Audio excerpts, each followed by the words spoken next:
It's time for the HabNormals podcast. All Habs, all the time. Hey, everybody. Welcome in to HabNormals. We have a, well, I hope it's a good show. We had a cancellation this week. So we had to revamp the show a little bit last minute. So hopefully we did a good job at that. What we're going to talk about before I introduce my co-host over here, what we're going to talk about tonight is there's a rumor out there started today about Kirby Dach for some reason. We know the reason. We're going to give you what happened. So if you're worried that Kirby Dach is injured, we'll kind of fill you in on what's going on with that. The Four Nations Cup is something that's happening in February in place of the All-Star weekend. Am I right about that? It's in place of the All-Star? Correct, yep. So we've got the rosters for the USA and for Canada.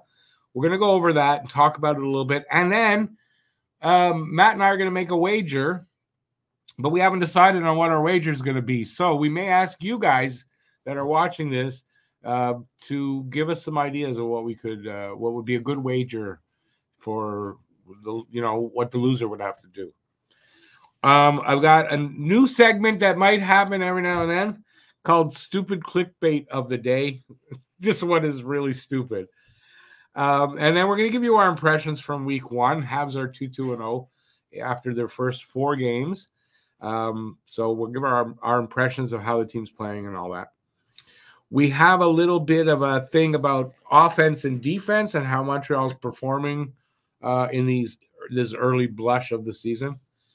And then if we have time, we're going to give our impressions on what do we got here? 6 players. 6 players on the Habs, and we'll give you our impressions on how we think they are. It's a very small sample size so far, but we'll do that. So to do that with me, down there in the bottom, I don't know. It's hard about to goddamn time. Right there in the bottom. What's going on, guys? Is Matt Norton, my regular co-host and partner here on Talking Habs. We were supposed to have Treg Wilson from the Hockey Writers on, but he had to cancel. Something came up, and he should be with us next week. So we didn't announce anything, but if you're wondering, that's who was supposed to be here. I had to push the Treg show a week, but he will be here with us next week. Yeah, I mean, looking forward to that.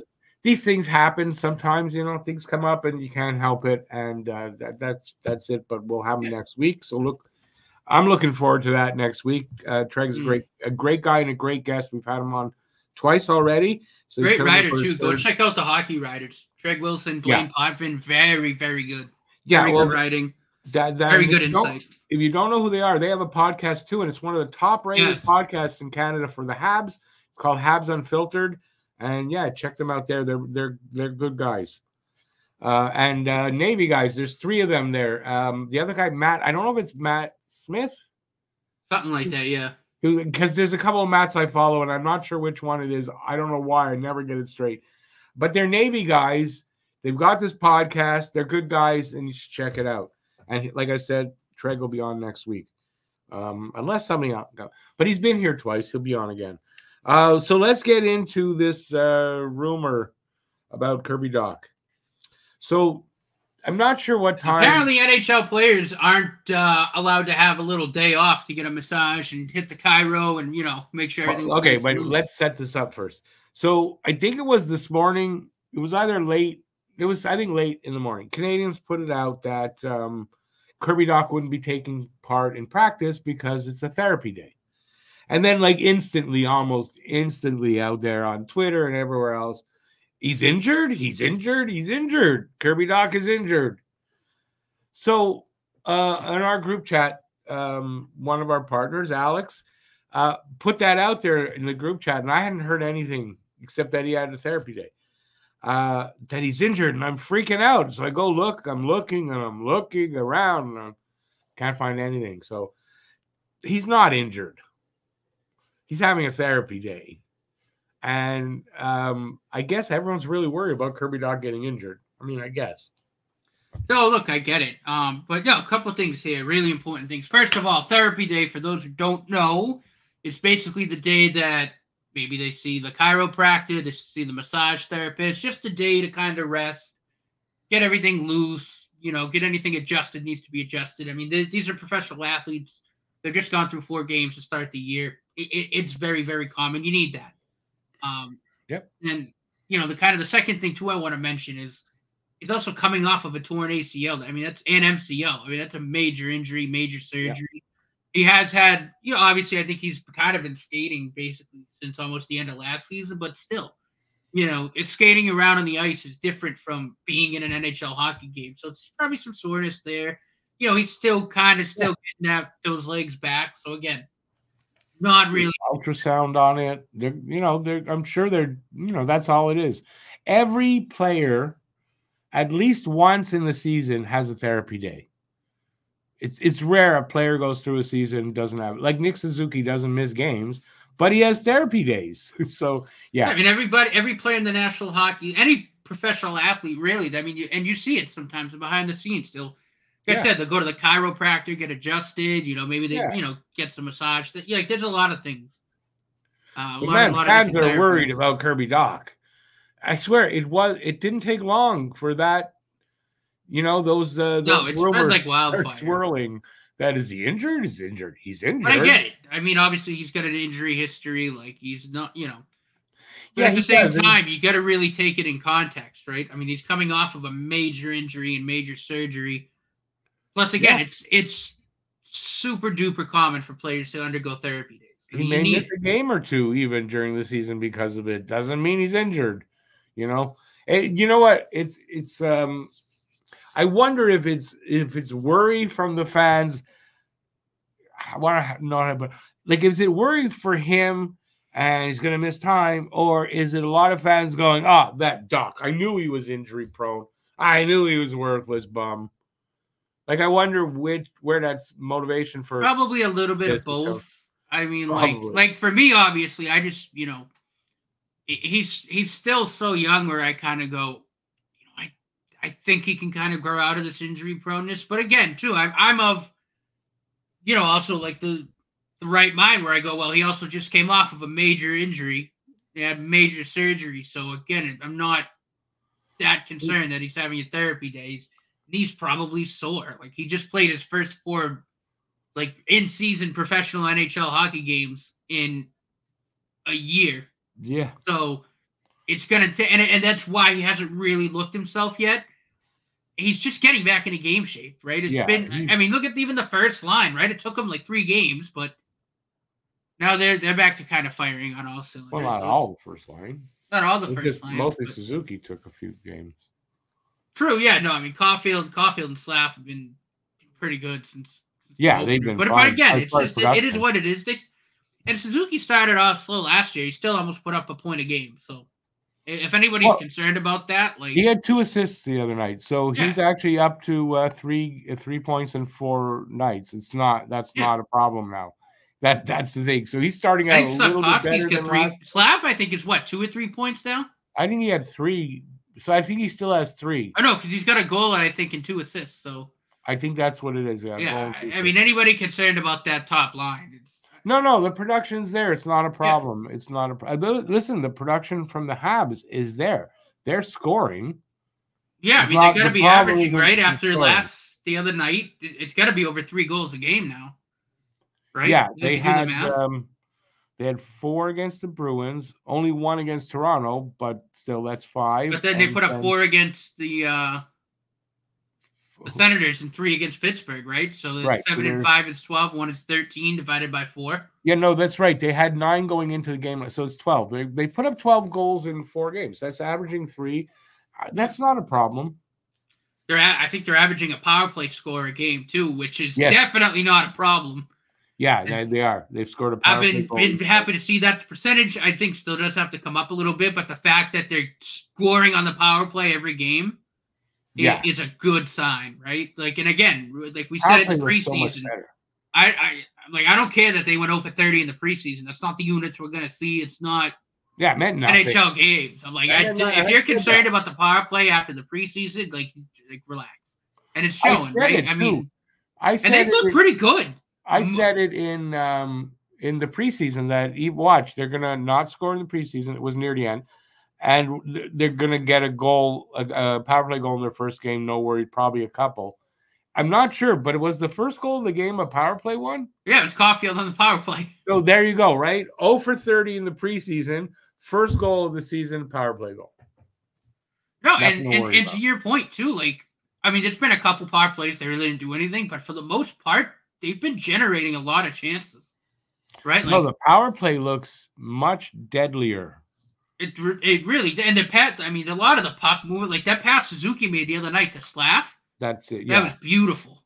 Yeah, no, that's the point, right? Puck movement, and it's not just puck movement because you can stand around and move the puck around. Right. No, it's people movement too. It's player movement around the ice. Yeah. It's they're moving more, right? Well, I think they're more aware too. Moving. They're all moving more, and that's what they. I've read about this, and that's what they're doing. And Coach Marty, of course, is the coach. It's his power play this year, and I think the results are there. You know, like listen, they got 4 in 4 games, but I mean that could dry up, right? But the results are there because the power play, you could see it. Use the eye test, you see that's a better power play. Yeah, and I know the percentage still isn't that high, but I think they're hovering around 20 right now. Yeah. When you're hovering around 20, when the last 3 years combined on average have been about 14, 15, I take that all day, every day. Yeah, no, it's better. It's definitely better. It really is. You got even that second unit too, obviously, and we said this. Lane Hudson on the power play, you're gonna create, like you're gonna look dangerous. It's going to be even a more lethal power play. I don't know how long it's going to take them to figure that out. But Elliot Friedman, they put him on power play 1. It's going to be insane. Yeah, I'll quote Elliot Friedman here, who for me is, since he's been, I don't know how I'm going to term it, but with the Leafs. But he did say if they put him on the #1 unit, like sometime soon, he's going to be really, really hard to beat for that Calder Trophy. So I hope they do put him there sooner than later. But I mean, it's going to be soon or later because they're going to put him there. There's no doubt. Yeah. So I think it might end up honestly being probably sooner because I think the second you put him on that first unit, I don't know how you're going to be able to defend against it now, right? Because it's a totally different unit with him quarterbacking. Be a lot more lethal than Mike Matheson. I mean, he's getting, I think, the second unit, who last year, if you remember, the second unit, and by the way, we're talking power play, we weren't supposed to. Last year was getting the last 30 seconds of the power plays. Right? Kind of started out that year too, but like really quickly it changed, and they're kind of splitting it. Right, it started out that year, and then I noticed, I think it was in game 2, or it might have been game 3. I think in game 2 they got 45 seconds. Yeah, now they're almost about splitting it like 50-50. 3 and 4, they were getting 50-50. That's right. They were getting a minute and the other. So in that short period of time, he's actually elevated that second unit, and I like to say, kind of made of like dog meat. And it's not a criticism of the guys on there, but I mean it's not. And you look at them and go, well, that's not gonna, right? But he's making it work, and they're getting chances, and they're playing good, and they're getting some points. So yeah, he's got to be put on that first power play unit. Yeah, I think so. And even on 5-on-5, like, I think one of the big reasons, like we'll talk about shortly, why we're in kind of that upper echelon in the league right now in 5v5 expected goals is, I mean, when he's on the ice and they're in the O-zone, it's almost every single time they're creating something really, really good. Like when the puck's on his stick, things happen. Things happen more often than not. Things happen when he's carrying the puck. Okay, let's move on to the next topic, and that is, I'm trying to decide. You know what? I want to get this one done before we move on. Did we do the no? Okay, so new topic. New segment. Bullshit of the week. New segment that will happen every now and then is called Stupid Clickbait of the Day. So I was on Facebook today, and I came across this story. I didn't click on it because it's bullshit, but I mean, I laughed because you'll see in a second how ridiculous this is, and you'll see the name of where this came from. If you see a story by this place, don't bother. So the clickbait is this. Breaking news. Patrik Laine terminates contract with Montreal Canadiens following heated dispute. And you look at that, and I wasn't going to click on that because I laughed and went, that's about the most ridiculous thing I've seen in print in a long time. So, so what do you think of that? I mean, it's bullshit. Well, I mean, that's obvious that it's bullshit, but like if you just like listen to like his interview when he got traded, if you listen to, he did an interview after the first game, after the intro, the ovation he got, like. You think there's any issue between the Canadiens and Patrik Laine? You just I don't think I think most people would look at that and kind of I mean I think a majority of people would go no. Some people will click on that, and I'm sure all you find in there is some stupid story that might not even have anything to do with Patrik Laine, and they're just getting you to click. Mm-hmm. Probably that's a site where they get paid by the click. So they're just trying to get you to click, but it's so ridiculous. Anyways, let us know in there in the comments what you think of that. And hey, if you saw it, did you click on it? Just curious to know. I did not, but that's from, I think, sportsbuzz.com. I think I'm going to look it up just because I'm just genuinely curious about what the article actually says. But I'm not. I mean, obviously there's no issue between Patrik Laine and the Canadiens. There's no issue. It's so stupid. But I mean, that's the thing, right? When you see stories out there, because I deal with this a lot in live streams when I'm doing games and people saying what I consider to be stupid things. And then sometimes I might think it's stupid and they're right. And I realize, and I apologize and whatever. But most of the time, it's a stupid thing from a stupid story like this that they clicked on that they should have known better. And yeah. So just be careful when you're going to want to, like, if you want to sound like, oh, I know what I'm talking about, and you repeat something like that, you don't know what you're talking about. So that's all I'm saying. But I thought that was really funny, so I thought I'd bring that. So whenever I see something like that, I'm going to bring it to you guys. All right, we're going to go to the next thing. And something that Matt was talking about just a second ago, and we're going to get to that now. So this is put out, I think it's J Fresh Hockey, and it is 2 charts. And one of them is 5-on-5 expected goals for per 60 minutes. And the other is 5-on-5 expected goals against per 60 minutes. And then you got, where does Montreal rank there? On the goals for per 60 minutes, they're at 11th. And this is, I think, before the last game, before the Pittsburgh game, this came out. 2.74 is their goals expected goals for per 60 minutes, 5-on-5. On the other side is the goals against, and they're dead last. Dead last, almost a full goal behind San Jose, and Tampa. And Tampa's there too. Wow. And Boston's there too, not far up. So the reason I'm bringing this up, actually, do I have what I wrote? Actually, you see what Boston is on goals for too? No. Yeah, they're on the bottom too. They're not doing well. The reason I brought it up is that somebody, I don't know if it was in a chat or I read this somewhere, to be honest with you, said that this is typical of a Coach Marty coached team.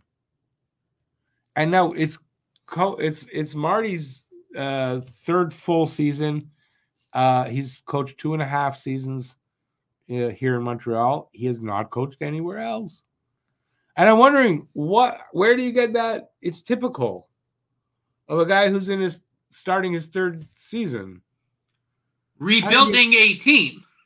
And a team that's on a rebuild, too. Like, yeah, that comment makes no sense to me. Like, it's a rebuilding team, and you're not going to be perfect by any means. The numbers aren't going to really look that good. And a really young defense that's still learning. Yeah. It's Yeah. Yeah. No. So a question I would have too is, wouldn't Plus, it was only really 2 games that did that, right? Out of the 4 games, 2 of the games but isn't it were really good defensively? 2 of the games, not so much. Isn't it on the defensive coach anyway? More than anything? Not on. Yeah. Not I on mean, look, Marty. if this is a typical Marty St. Louis coach team, does that mean he's like a power play god? Like, no, but the flip no. side? Okay, no, they're saying that juxtaposition of the two. No, I know. Near the top there and I'm right dead last over there. Like, but I don't think that is anything. Now, but why do you think this is that's and now it's a small sample size, right? We're talking about. Well, no, that's exactly right. It's right there. That's why it is that way. Like, you know what? I don't disagree with that. One game was a shutout. One game we only let up a goal, and there are 2 games where the floodgates open. But the Boston game, kind of on Caden Primo, he didn't really have the best game, right? So I wouldn't really put that squarely on the defense. Yeah, no, I think it's because there's game against Pittsburgh. Yeah, there were defensive lapses. Anyone who watched that game will say that. But when half your games you only let up, they're more than defensive lapses. Defense is a problem. It is. Defense is a problem right now. It is, but again, at the same time, after 4 games, but it's a small sample. 2 of the games they were really friggin' good, and 2 of the games not so much. It's like you gotta let them play more. To be honest with you, I mean, they shut the Maple Leafs out. They were really good, and even in that, you got to question that really good. Why? But they did give up a lot of shots. Right against Toronto, sure, no goals given up. But that's on Monty right there, and not on them because they did give up 40. Right. No, I do agree there. But I think at the same time, though. Now, they tightened that up the next game where they only gave up 29 shots, but gave up 6 goals because of Caden Primo more than any. Like, a lot of that was because of Caden Primo. Oh, yeah. And then they go and they have the next game, which was a good one, but against Ottawa, where we won 4-1, and you go, well, that's a good defensive game.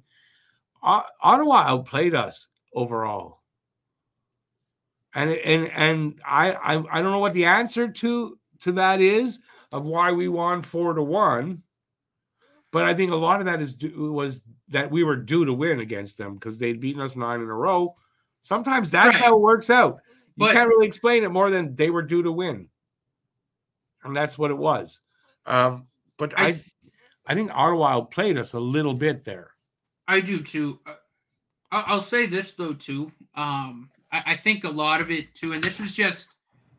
obviously, I could go on and on about the Pittsburgh game, but I want to go back to that Leafs game. Yes, we gave up almost 50 shots. That's absolutely unacceptable. That can't happen. But what I will say is, watching that game, a majority of those shots were low chance, right at Monty, or he was in position where it hit him. Like I didn't see him have to make a lot of acrobatic saves. Well, I'm going to say that I disagree this way. When the stats came out after, I do believe we were outchanced by a huge margin like that. We were, but not just outchanced. Quality scoring opportunities. I saw one where it said 22-3 for them. So I don't know. I agree with that. I'd have to look because I didn't really think they had that. But again, even because I think they call a quality scoring chance any shot from between the dots and in. Like, regardless. So, but again, majority of those shots, Monty was in such good position that he made the like. So I said that was on Monty, the fact that it was 1-0. Right, but again, I did also see a lot of times where the shots were forced at a bad angle, or they were just not. They weren't really able to get off a lot of really like high quality, like accurate shots because I think we did a good job of really kind of. Closing in a little bit. Like, they got shots off. But I'm watching that game, and I think Monty only had to make 3 acrobatic saves. That was it. Yeah, most of the acrobatic saves. A lot of times, acrobatic saves just means the goalie was out of position. No, I get that. But I think a lot of times, too, I think he really wasn't. And maybe one of them. But again, a lot of the shots that I saw Toronto get weren't really that good. They got a lot of quantity. I didn't personally see a lot of quality. Again, even I could be wrong, but that's what I saw. Okay, but even if you're right, the fact that they got 48 of them tells you the defense. Well, and I said that's unacceptable. You can't. That can't happen. You know, and it's listen, against Pittsburgh, the defense was not good. I saw only 4 of the goals. I thought Caden Gooley was really good though. He was really good. The rest of the defense was good. If you let me finish, I saw only 4 of the goals on that game because I missed the beginning doing the pod. I don't blame him for not one of those goals. The defense just left them out to dry. No, and on one of them, I think it was their second goal.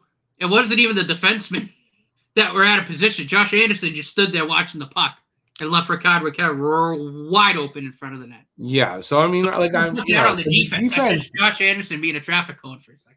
The defense is struggling, but it is early part a bit, right?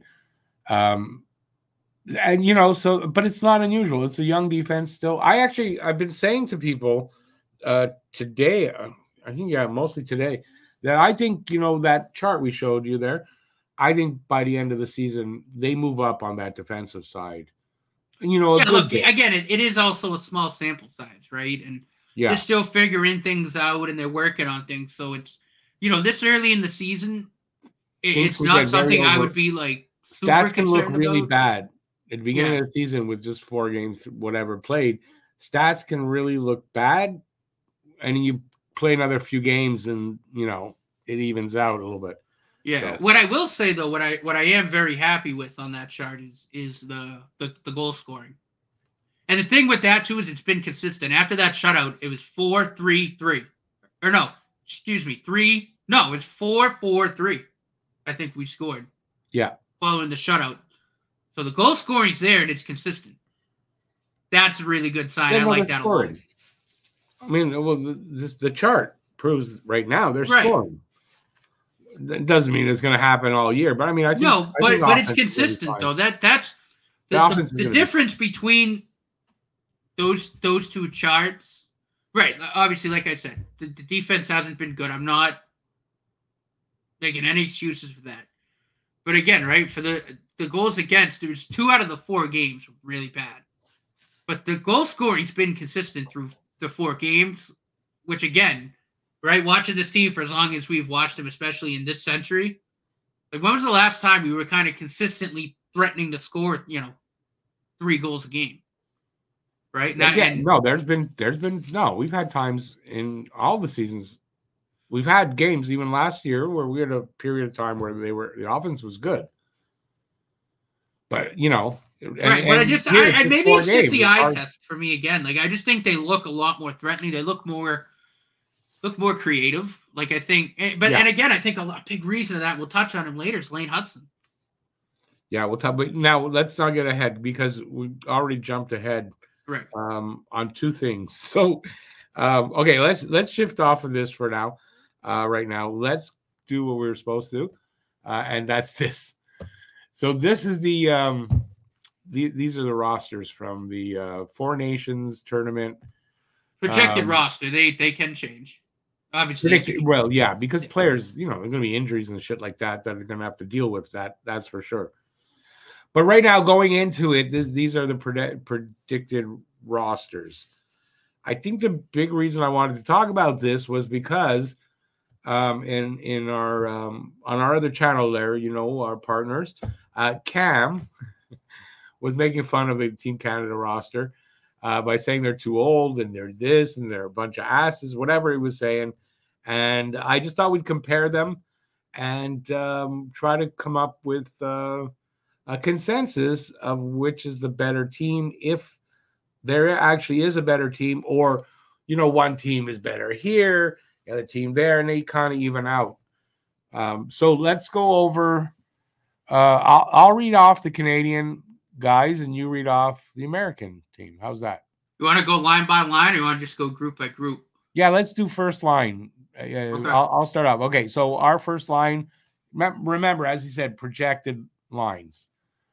McDavid, Zach Hyman, and Mitch Marner. I don't like the Mitch Marner one, but you know. So McDavid, Hyman, Marner, line 1 for Team Canada. Team USA, Matthew Tkachuk, Austin Matthews, Boo! Jack Hughes.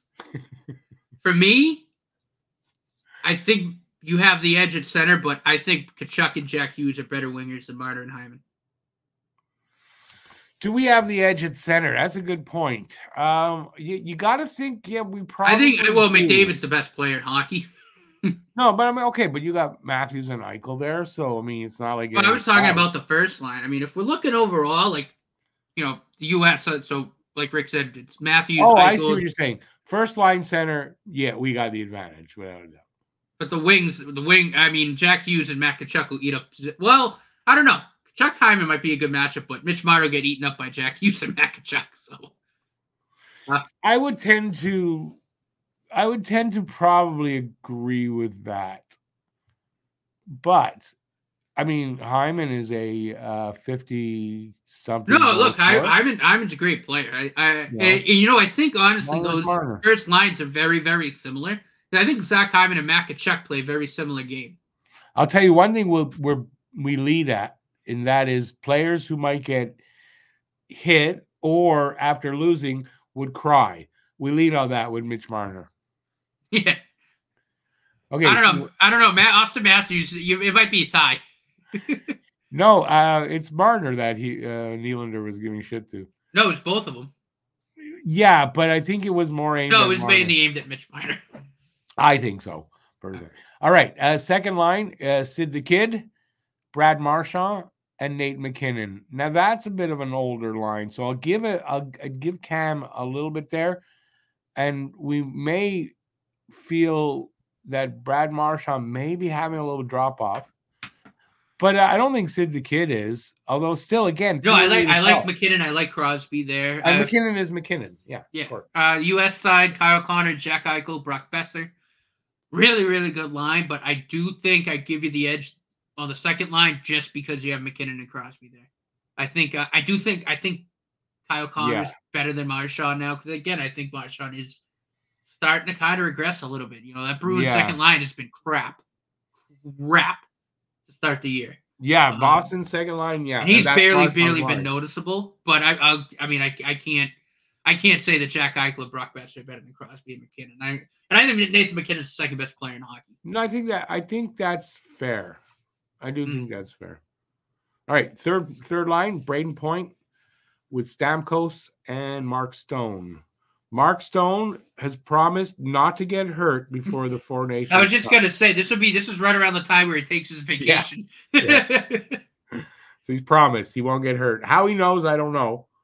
But know. No, that's a good line. It is an older line. On the U.S. side, I mean, we got two of the best young players in the game, and Jason Roberts and Clayton Clutch Keller centering with JT Miller at center. Okay, wait, which is the older line you're saying? Ours? Stamkos, that's it. Braden Point's not old. Stamkos and Stone. Mark Stone's not that old. Yeah, but Keller and Robertson are both like 23. Oh, okay. Line for line. Okay, I get you. Okay, yeah, but I think our third line's better just for that reason alone. And I think Clayton Keller's amazing. He's been on fire. Except for this reason, Stamkos veteran, Mark Stone veteran. Those guys in a short tournament could do maybe a lot more than you might think, even as opposed to younger guys, because it's a short tournament, right? So I don't know if that your what you said is valid, but I don't know about that in a short tournament like this. We'll have to see. Line 4: Sam Reinhart, Connor Bedard, and Carter Verhaeghe. It's actually a really scary fourth line. For a fourth line, that's a hell of a fourth line. That's amazing. I mean, Sam Reinhart's amazing. There's some goals can be scored from that. Oh God, line. Yeah. Right? The U.S. side, it's Brady Tkachuk, Vinny Trocheck, Jake Getzel. Getzel obviously on the older side, but he can still score. I think Vinny Trocheck's actually really underrated. I think he's a fantastic center in this league. He is, but I mean, I'm sorry, I'm taking. Oh no, I take Reinhart over Trocheck. I'm not. You definitely have the better fourth line there. There's the fourth line is not that yours isn't good or anything like that. But I think overall, I like Canada's fourth line better. No, I do too. A little bit better. I don't think they're hugely better, but they're a little so we have. I think we have more agitators in our lineup. Well, yeah, you got Tkachuk. Tkachuk. The other Tkachuk. We have Tkachuk and Tkachuk. The two Tkachuks. That's about it. No, who else on the forwards? That's about it. Yeah. And if you're going to say Matthews, I'm going to laugh at you. No, but the Tkachuks. I mean, Kyle Connor a little bit, but not much. Yeah, he's a small guy. He can't be that. JT Miller, it can be kind of nasty at times. JT Miller, I'll agree, can be yes. Vinny T a little bit, but not really much. Unfortunately, I can't see the Werenski or Hannafin's defensive pairing, so you might have to read those off. But on the defensive end, our first pair, Quinn Hughes, Charlie McAvoy. That's a hell of a pair, if you ask me. Cale Makar, Devin Taves, not bad. And might be, I'll give you this. Your first pairing, a little bit stronger because I don't think Taves matches up exactly to McAvoy. But I mean, Makar and Hughes, that's like 1 and 2 almost, right? Yeah, no, and I think honestly they're pretty equal. I do think we have a slight edge because I think McAvoy's stronger than Devin Taves. Yeah, in the first pairing, I think you got. Those are two really great pairings. Like I don't think there's really much of a gap between them. Like no, I agree. But I mean, if you're looking at those four, Devin Taves to me is probably the weakest link, not by much or anything, but yeah. So okay, pairing 2, Evan Bouchard, Dougie Hamilton. Hamilton missed last season, I think the whole thing, right? But he'll have played half a season by then, so he's going to be fine. Evan Bouchard, pretty good defenseman. I like that pairing a lot. Yeah, no, I do. That's a really good pairing. I can't see who's Werenski paired with. I can't see him. Adam Fox. Werenski and Adam Fox. That's a good pairing. That's a really good pairing. But okay, but again, then you on this one, I think Werenski might be the weaker link, like the 4, right? It's kind of the opposite of the first pairing. Right, but again, not by much. So, I think honestly though, out of the 4 of those guys, I do think Adam Fox is the best defenseman out of those 4. Oh, probably. So that probably like it evens it up, right? Yeah. But Dougie Hamilton, he's kind of been injured for the last couple of years. So if he's healthy and all that, he could be the dark horse there. Yeah. He could really be the dark horse there for that second pairing, you know. All right, third pairing. Noah Dobson, Josh Morrissey. That's a scary pairing. This is a good young fucking defenseman. Yeah. And Josh Morrissey's he's a good defenseman. So I like that. That's a big, like, nasty pairing too. Like, you know what I mean? And I don't think yours matches it. It's Hannafin, and again, I can't see his pairing. John Carlson. And problem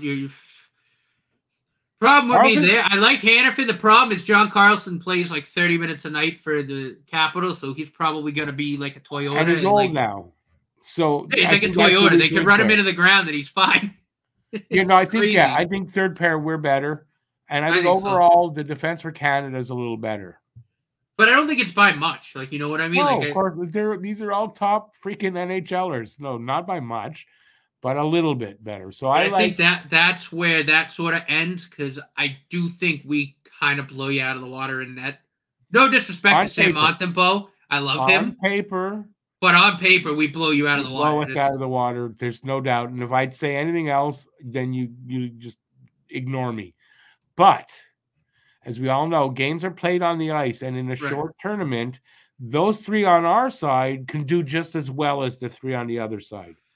I mean, I don't know about really Binnington anymore. Monty and Hill, sure. But I don't like Binnington. I mean, when our 3 goalies are Carter Hellebuck, Jeremy Swayman, and Jake Ottinger, 3 of probably the top 6 goalies in the league. More than likely. On paper, it's not close. But more than likely, only 2 of those guys are playing. Same thing over there. Right. It's probably Monty and Hill that are going to be the goalies. And over there, I don't know which 2. Probably, to me, it's Swayman and Ottinger. Yeah, I'd start. For me, I'd probably start Ottinger.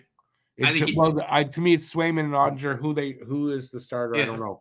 But I don't know. On any given night, Monty and Hill can do the same job. So, is it on paper, you guys blow us out of the water in nets. I agree, but on the ice is a different thing. And no, I mean, we don't know. absolutely. You know, So, and look, I do think as a collective overall, they are, very, equal rosters. Like, but I do think if it does kind of, if there is a weak link, it is with Team Canada and in net. I just think on paper, like you agreed with me, it's just not close. I mean, those three goalies for the U.S. had three of probably the top 6 goalies in the league right now. I'm gonna blow you out of the water. I'm gonna be a patriot here. Canada is going to show you why Canada is the best in hockey. And even though we may not be 100% fully on paper look as good as the US, but that Canada thing's gonna kick in, and we're right. Then the next time they do this, we're gonna have Quinn Hughes and Lane Hudson on the same team. We are quarterbacking the 2 power play units. Okay. As I said, and you're screwed. I said this to you before we started recording. First thing I did before I trash talked anything, I went to see if Hudson was on that defense for the Americans. He wasn't, so I felt very confident, and I do that. No, I think Canada. I truly do believe though that I think Canada has just a little bit better of a team. Skaters. And I can agree with really that. do believe that the goaltending on paper might look not as good, but I don't think that means anything when the games are played. No, I agree. I can agree with that. I think I can't wait for this tournament. It's going to be awesome. There's going to be games here in Boston. I'm going to the games, like, for sure. I can't wait. It's going to be so much fun. Now comes I said, in like 2 years' time, when Quinn Hughes, Lane Hudson, and Adam Fox are on the same defensive core, then you're really in trouble at that point. But now comes the important part. Because without a doubt, Matt thinks that when Canada plays the U.S., U.S. will beat us. And if we get to the final, they'll beat us. I think the opposite. So now what's the bet? Like, what does the loser have to do for losing? We can't decide. We've tried to, we can't decide. So what we're asking you guys is leave a comment with what you think the loser should have to do. So, and it might be specific to me if I lose and specific to Matt if he loses. So there could be I got something in mind, but Rick would never do it out of principle. I don't know if I want to hear. But I'd buy you an Austin Matthews Team USA jersey to wear. Never gonna happen. Yeah. Never gonna happen. And you guys out there listening or watching, don't ask me to wear a Leafs jersey or to wear Austin Matthews on my back. I'm not doing it. I don't care. I'll be a poor sport. I don't care. I'm not doing it. But come up with something. That's why my Leafs game puck's hidden in the shelf. But the reason I have that, just to clear the air, I want to collect game pucks for each of the original 6 teams, and I'm going to make like a little wooden. Yeah, it doesn't count. We still hate you for it. So you people out there, try to come up with something. Let us know in the comment section, and we'll decide on either one of those things, or we'll have come up with something because we couldn't really decide. Yeah. But it'll be good. It'll be fun. Yeah. Well, something that's fun and not too embarrassing, and definitely not that doesn't have either of us having to put on anything Toronto Maple Leafs. Like oppositely, like if you told me I had to wear a Mitch Marner Team Canada jersey, I'd punch you right in the face.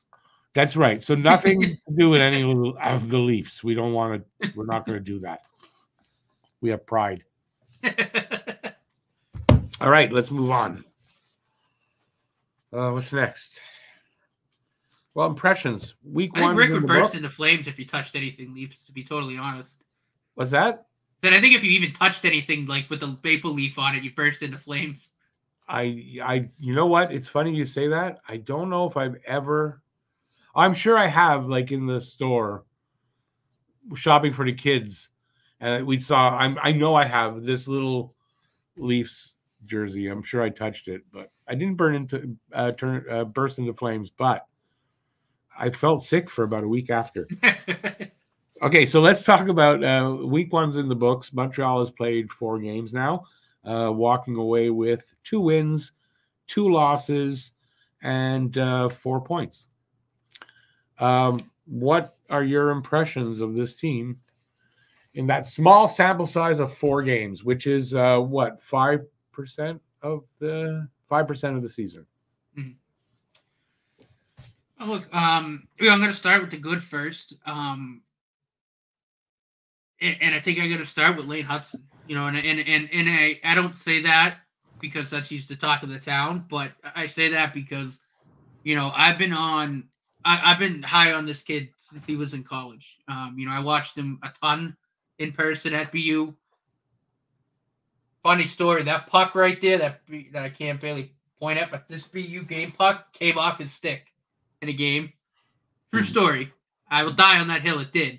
What BU stand for? Big Ugly? No, that's not it. Boston University. Just joking. But it just, again, it's the way he processes the game, the way he moves.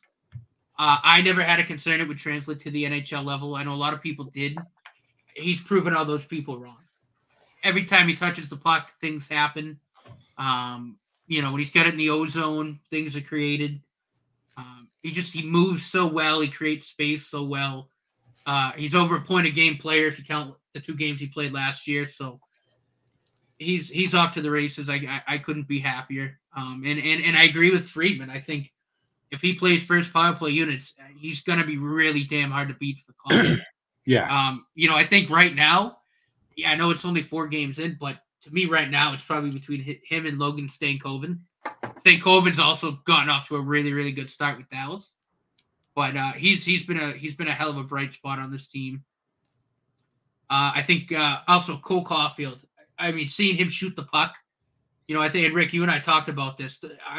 When I started seeing him getting his shots off and kind of scoring the way he's scoring from his office, you know, I had I felt a sense of relief because I went, all right, his shoulder's definitely 100% now.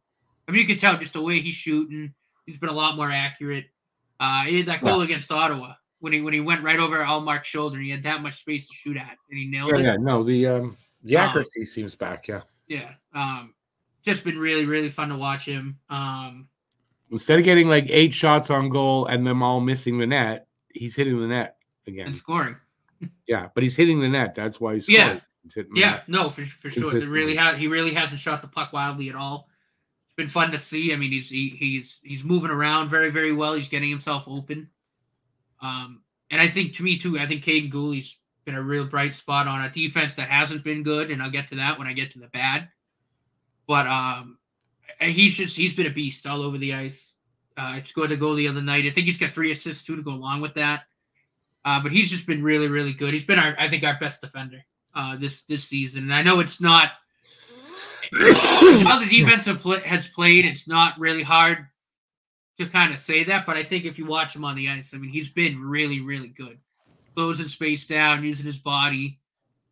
He's just been so good. And you know, obviously he had his appendix surgery before the season started. I said it wouldn't be a concern. Some people were concerned about it. He's proven that wrong. He's been very good. And Sam Montembeault as well. You know, obviously, you know, we did give up a lot of goals against the Penguins, but I can't blame him for any of those. He was kind of hung out to dry. Still made a lot of really good saves. In the first 2 games, I think were 2 of his best games in a Habs uniform. But he was outstanding against Toronto and Ottawa. Yeah. So I think, you know, those kind of 4 guys really stood out to me a lot. Slavkovsky as well. I think Slavkovsky's starting to kind of get back into the swing of things. I think he's got 3 points now. He's been in good position. But he definitely looks like he's going to build upon last season. So, you know, very, very happy there. And Emil Heineman, too, I think has played very, very well. The 2 games that he's played. I know he's got, I think, a couple of goals, a goal and an assist. 2 goals. 2 goals. Huh? So a lot of really good positive things to come out of these first 4 games, I think. And then on the bad side, yeah, I mean, the defense clearly isn't good. They're not playing well. But again, I think that a lot of that has to do with it's still a young defense. They're still learning. They're developing together. It's kind of par for the course in a rebuild like this. And again, you know, when you have a guy like Lane Hudson, you really not playing him for his defense, even though he is adequate and he's had some very good moments. You know, he's out there to create from the back end, and he's done that absolutely Not perfect, because no one's perfect, but he's done that very, very well so far, and I think that continues. So, yeah, through 4 games, a lot of good, a lot of bad, but I think overall, I'm happy. You know, this really hasn't been much I've seen that I've really gotten upset about. I do think Jaden Struble should probably play over Barron if he's healthy. And again, it's no disrespect to Barron. I want him to succeed, but I do think adding Struble might actually help the defense because I think he's a better defender. And I think he's just as good on the rush too and in the ozone. And I think he's a better skater and he's a lot stronger. That'd be probably the one change I'd make. And but yeah, I mean, other than that, because like I said, I think overall I'm happy, and I hope we kind of continue this trend. And again, kind of see more of that development that's been going on. For me, my impressions for the week. Oh shit! I had a bunch of things and they all left my head while I was listening to you. I'm just that good at talking hockey. I'm happy. Yeah, I'm happy to see the power play looking better. I think my biggest impression is the excitement. They're an exciting team to watch. They're really fun too. I think a lot because again, I think they've gotten quicker, right? Yeah, like just they're playing the game quicker. Yeah, it's a lot more fun to watch, a lot more end-to-end type stuff. Yeah, for sure. Yeah, they're just I find them a lot of fun to watch. It's early in the season. It's really tough to make any judgments on this team, whether good or bad. To be honest with you, even the bad defense that we're seeing right now, 1,000%. And I use good and bad just because again, just kind of like what I've noticed. I'm using what I use. No, but I just it's just 4 games. It's not enough really to judge. But so far the signs are good that this team is going to, I think, be able to stay within enough reach of not falling down to the bottom and being within enough reach of the top 4. Or especially when Laine comes back, and I do think after watching Cappy and Heineman for a few games, I think there is a good chance they might be able to weather that storm and still be in a decent place when he gets back. Yeah, I was gonna say that, but it's okay. Matt spoke for me. All right, have fun. So just to say the same thing, I think they can hang on within reach enough that when Laine does come back. As long as I don't expect that he's going to come back and not be good, but after the injury, if he can come back right away and be able to step in and not having any ill effects from it, it's just a sprained knee, so he should be 100%. So I think that at that point, then we got half a season where they can make that run and. So I see that it looks like they're going to be able to do that. So I'm impressed by that. Definitely be able to hang around with a lot more teams this year too, and because the competitive fire's there too, and that's just Marty St. Louis. I was worried about whether or not they would take that step, especially after the preseason, right? Even though I don't put a lot of stock in what happens in preseason, but you have to have that there. Like they didn't have a great preseason, right? So I'm impressed with that. I think that's what I'm going to take mostly out of these first 4 games is just that, power play looks good. The play is exciting on the ice, and Monty looks solid. And also that he's gotten 3 out of the 4 games. It's not going to be another season where he's not splitting starts with Primo. No, I mean he's a bona fide starter. He's not splitting starts. So these are the things that these are the impressions that were made on me. Now we could talk about players that you're impressed with, which you kind of did. I have a feeling it's going to be, we're going to have a lot of the same players. Well, you kind of did, but who you didn't. Well, I want to just piggyback and say Heineman, who last season kind of looked like he might be able to make it and all that. It didn't work out. He played most of the year in Laval. This year, I don't think he's going to go back unless there's a numbers crunch for some reason. He looks like he's playing in my mind, what I thought I'd see out of Kapanen, I think I'm seeing that in Heineman, right? He looks like he's playing with tons of energy. His skating is he he's plays fast. with a lot of speed too. I love He's his got a shot. hell of a shot. He can release that thing too out of nowhere. He's got a hell of a shot. I saw it explained or described as the puck seems to explode off of his stick, and it's true. He's got a hell of a shot, a rocket. He's got a quick release too on it. That goal he scored against Pittsburgh. I mean, that you couldn't even tell that he flexed the stick and got off his stick. Yeah. So I'm impressed with Heineman. Who not that I wrote him off or anything, but I didn't think he'd make it with Montreal and might have gotten dealt somewhere and make it there. But I don't know. He looks like he might have a spot on this fourth line all season. Kapanen looks good. I'm not as impressed, and I don't know why that is. Because it's not like he's playing bad, but I'm just could have been because of his because he had a good preseason. But again, he's still young. Yeah, so I'm not. Yeah, there's nothing to read into that, and that maybe he will go down to Laval. But I also don't think he's really looked particularly bad. Like he's been fun. Like I didn't say the biggest thing from I know. I didn't say that he looked bad. I just sharing my point. I think in general what I'm very happy about with those two is they don't look out of place, right? They don't look out of place playing in the NHL, and that to me is huge because if they look like that, then you can teach them and they can get even better. The Habs were comfortable enough with what they were doing that they sent Barry Boulay down. That's a veteran. It's a guy, fourth line guy. You could, and they felt comfortable with these two guys to set, and they had to waive him. So, chance of losing a guy. So, yeah, Kapanen, I want to see more from, and I don't really know why I feel that way, but that's how I feel. Sam Montembeault took another step forward this year. I don't think that's in doubt. It's still early. There's no doubt it's still early, but he's got more of a killer instinct or attitude. You look at him. Oh my God! Do you see the way he looks through his mask? I know. That's what I'm talking about. I'm like, oh my God! He looks like he's gonna eat somebody. But that's he's locked in.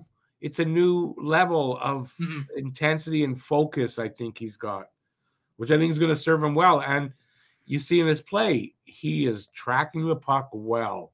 He always seems to be in position. Well. Yeah. He's square to the shooter. No noticeable, like really no, and he's making himself look a little bigger. Like he's coming a little bit more out of his net to make himself look just a little bit bigger. Yeah. And I think that's a big part of something that he learned. A big part of his game. So I think it's going to be a really good year for him. And I just think he's underrated. And I do too. He's one of those guys. He doesn't have a big name, although he does. It's like this long.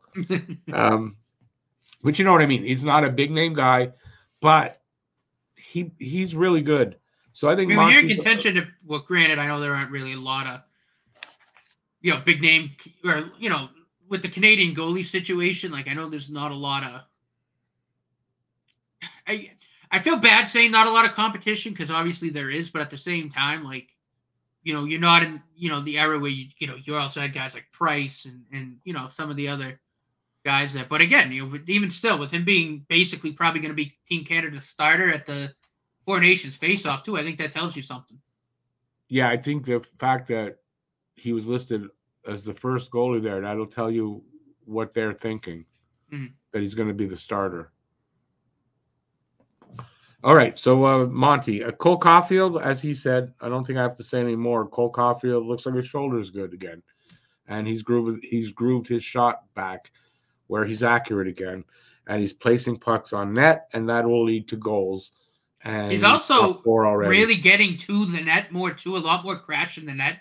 He scored a couple goals like that, and I like that aspect of his game now. He's not really floating around that office area. He's really making a point too of getting to the net. That's the benefit of what he went through last year, becoming a more well-rounded player, and you can see more different things from him, right? Lane Hudson, I can't add anything to what Matt said, except that when the puck hits his stick, I don't think the defenders know what he's going to do, and he's really hard to figure out. Against the Penguins, there was a play. I'll just say this: he crossed the blue line with the puck. There was penguin here and a penguin coming up here. And he walked through those two guys with a move, boom, boom, through. It wasn't until the next day I saw that was Sidney Crosby was one of those guys. And he just walked through him like he wasn't there. I don't know what this kid's capable of, but it's going to be awesome. Yeah, and to piggyback off that, they acted, Chris Letang and Sidney Crosby were asked about Lane Hutson before and after the game.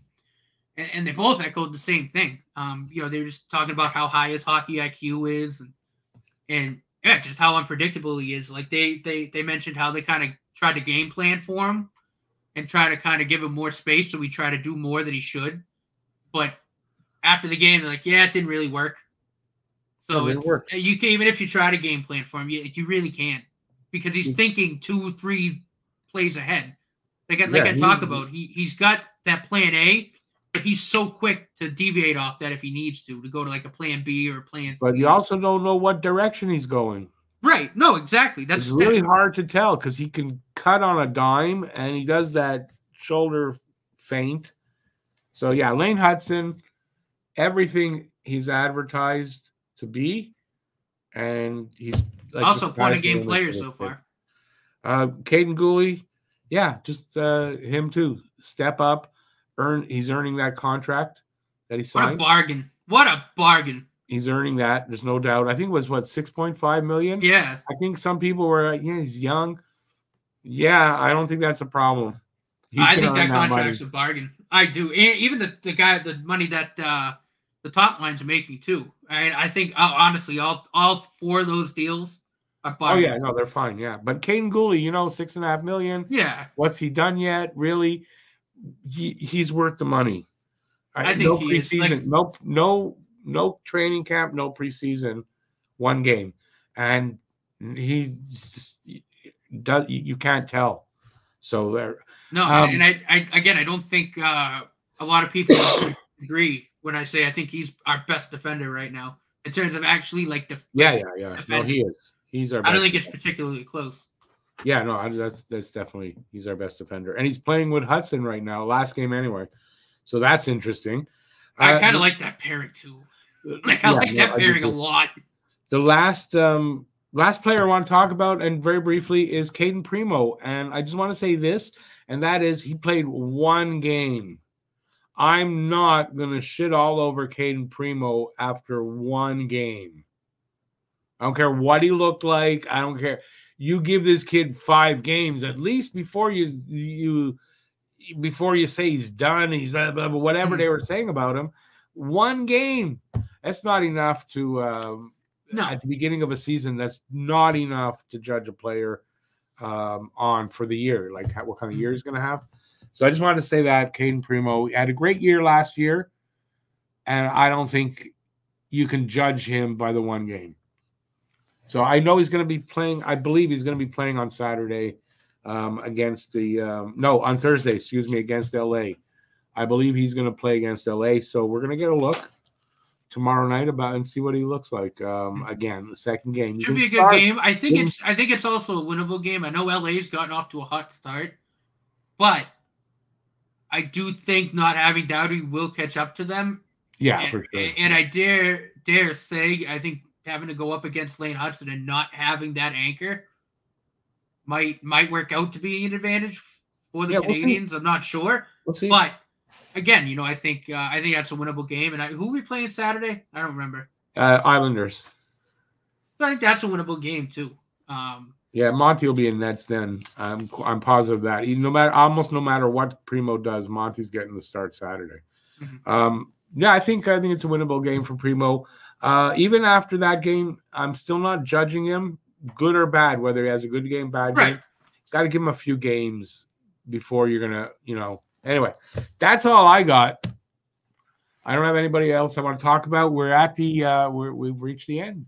Let us know in the comment section, or you can send us an email at what's our email address again? At talkinghabs@gmx.com. For anything, whatever you want to say. But please do that. And don't forget in the comments, let us know what you think the bet between Matt and I should be 4. What the loser has to do. Don't forget to do that. Yeah, that's it. We'll be back next week. We should have Tread Wilson as our guest, and we'll talk more about what I guess week 2, and hopefully it'll be I want to say a better week, but it wasn't that bad a week for an opening week. So I just hope they keep rolling. And now the scoring starts in fantasy hockey, Rick. So make sure you set your lineup. Yeah, I've already done that. I did too. I set mine this morning. I'm gonna go look again, but I've already kind of done that. So, oh yeah, wait, what day are we today? Oh, I don't think I said it. I better go do that. I have to remind myself. Well, you're only gonna get really the 10. Actually, the 10 o'clock games are already underway. You're too late. Yeah, it's the beginning. I don't care. I can't win anyway. If I win, I don't win. I don't win a prize. It doesn't matter. Well, I don't think we're playing each other either. So, but. When Rick and I play each other, the trash talk is real.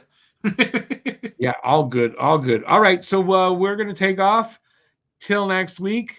Enjoy Habs hockey, and don't forget to check out all our other shows. We got all kinds of stuff going on.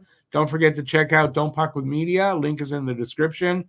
And I think with that, we're going to say have a good one. Go Habs, go. That's it? You're not adding anything? No, nope. I think you closed the show pretty well. But since you asked, go Habs, go, baby. Thanks for watching. Ciao, everybody.